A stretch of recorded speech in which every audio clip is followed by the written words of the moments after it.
15 বছর আগে একটা জাপানি স্যাটেলাইট চাঁদের কক্ষপথ থেকে কিছু অস্বাভাবিক দৃশ্য ধারণ করে। অসংখ্য উল্কাপাতের গর্তের মাঝে দেখা যায় এক আশ্চর্য অন্ধকার গহ্বর, যা সোজা চাঁদের অভ্যন্তরে নেমে গেছে। এটা কোনো উল্কাপাতের গর্ত না, বরং এক রহস্যময় গভীর গর্ত। পরবর্তী পর্যবেক্ষণে জানা যায় এমন আরও 200-রও বেশি গহ্বর চাঁদের পিঠে ছড়িয়ে আছে। প্রত্যেকটা যেন চাঁদের ভেতরের গোপন জগতের প্রবেশদ্বার। এমন আবিষ্কারে বিশ্বজুড়ে বিজ্ঞানীদের মধ্যে তুমুল উত্তেজনা ছড়িয়ে পড়েছে, কারণ মনে করা হচ্ছে চাঁদের প্রাচীন অতীত এবং মানুষের ভবিষ্যৎ নিয়ে গুরুত্বপূর্ণ তথ্য হয়তো লুকিয়ে আছে এই গহ্বরগুলোর অন্ধকারে। কিন্তু আসলে কি এই রহস্যময় ছিদ্রগুলো? কেন এগুলো পৃথিবী জুড়ে বিজ্ঞানীদের ঘুম হারাম করে দিচ্ছে? আর চীন কেনই বা এই গহ্বরগুলোর মধ্যে প্রবেশ করার জন্য আমেরিকার সাথে লড়াইয়ে নেমেছে? চলুন জেনে নেওয়া যাক মানবজাতির জন্য কি অপেক্ষা করছে চাঁদের এই ভয়ঙ্কর রহস্যময় গহ্বরগুলোতে। Space debris is expected to fall to Earth. Developing now, debris from a 23-ton Chinese rocket booster just hurtled uncontrollably back to Earth. Chinese rocket debris crashed to Earth over the Indian and Pacific Oceans.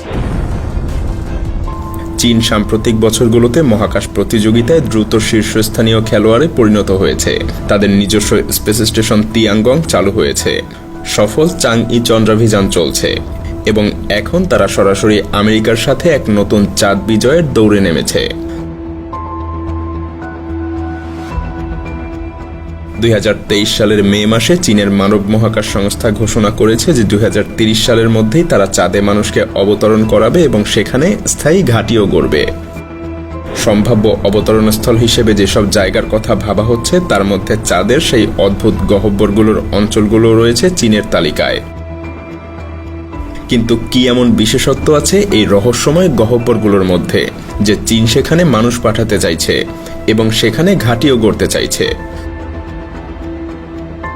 দূর থেকে দেখলে গহ্বরগুলো সাধারণ উল্কাপাতের crater বলেই মনে হয়, কিন্তু বিজ্ঞানীদের ধারণা এগুলো আসলে চাঁদের ভেতর দিয়ে ছুটে যাওয়া প্রাচীন লাভা সুড়ঙ্গের ধসে পড়া ছাদ। কোটি কোটি বছর আগে চাঁদে আগ্নেয়গিরির অগ্নুৎপাত হতো। গলিত লাভা নদীর মতো বয়ে গিয়ে পৃষ্ঠের নিচে দীর্ঘ সুড়ঙ্গ তৈরি করত।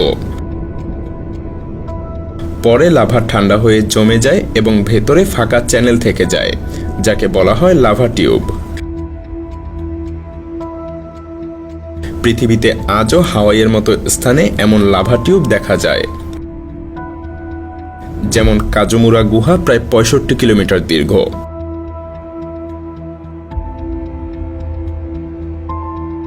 কিন্তু চাঁদে কম মাধ্যাকর্ষণের কারণে এগুলো আরো দীর্ঘ, কোনোটা তো কয়েক কিলোমিটার পর্যন্ত চওড়া। সময়ের সাথে সাথে কিছু সুড়ঙ্গের ছাদ ভেঙে পড়ায় চাঁদের পিঠে এই গভীর গর্তগুলো তৈরি হয়েছে, আর বাকি সুড়ঙ্গ এখনো নিচে অক্ষত অবস্থায় লুকিয়ে আছে। অর্থাৎ চাঁদের এই ধরনের প্রতিটা গহ্বর এক একটা বিশেষ প্রবেশপথ, যা আমাদেরকে চাঁদের অভ্যন্তরে এক বিশাল বিলিয়ন বছরের পুরনো গুহা বিশ্বে নিয়ে যেতে পারে। তবে চাঁদে দীর্ঘ সময় টিকে থাকা মানুষের পক্ষে অনেক বড় চ্যালেঞ্জ, কারণ চাঁদে কোনো বায়ুমণ্ডল নেই। ফলে মহাজাগতিক রশ্মি এবং সূর্যের প্রাণঘাতী বিকিরণ সরাসরি চাঁদের মাটিতে আছড়ে পড়ে।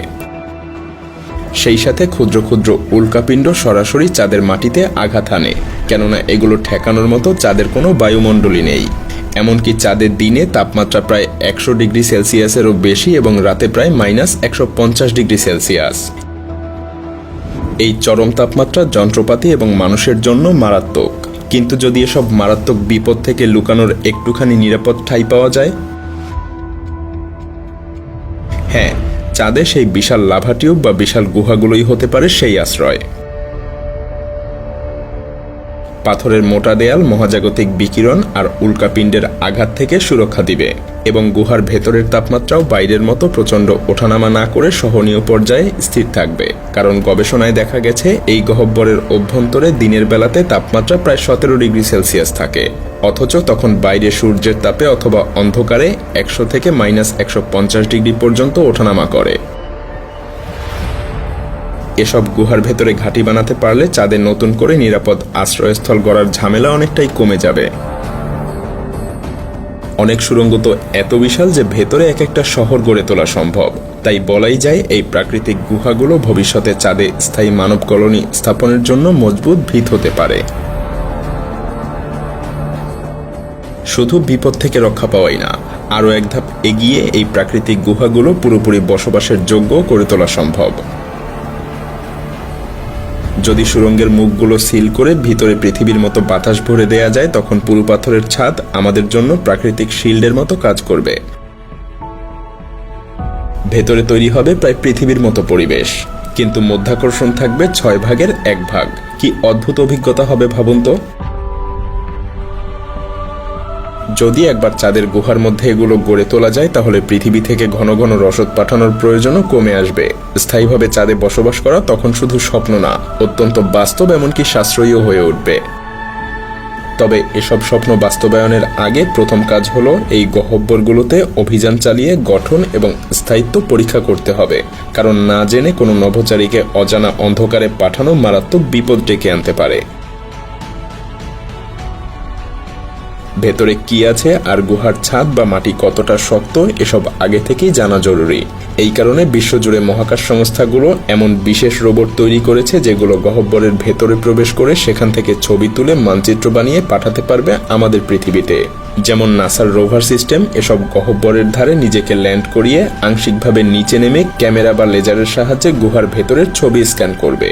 আবার ছোট গোলাকার রোবট গড়িয়ে গড়িয়ে সুড়ঙ্গের ভেতরে ঢুকে 3D মানচিত্র তৈরি করবে।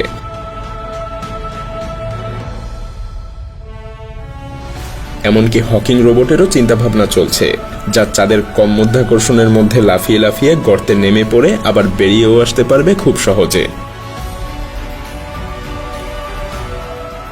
পাশাপাশি এখানে থাকতে পারে মূল্যবান কিছু সম্পদও, কারণ চাঁদের মাটিতে হিলিয়াম 3 নামে এক বিরল আইসোটোপ পাওয়া যায়, যা ভবিষ্যতে পারমাণবিক ফিউশন চুল্লির জ্বালানি হিসেবে প্রায় অফুরন্ত শক্তি সরবরাহ করতে পারবে।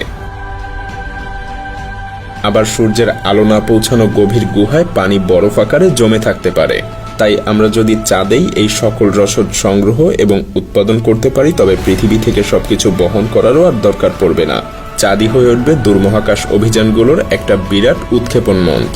এখান থেকেই পানি, বাতাস, জ্বালানি নিয়ে আমরা মঙ্গল গ্রহ সহ সৌরজগতের আরও দূরে হয়তো পাড়ি দিতে পারবো।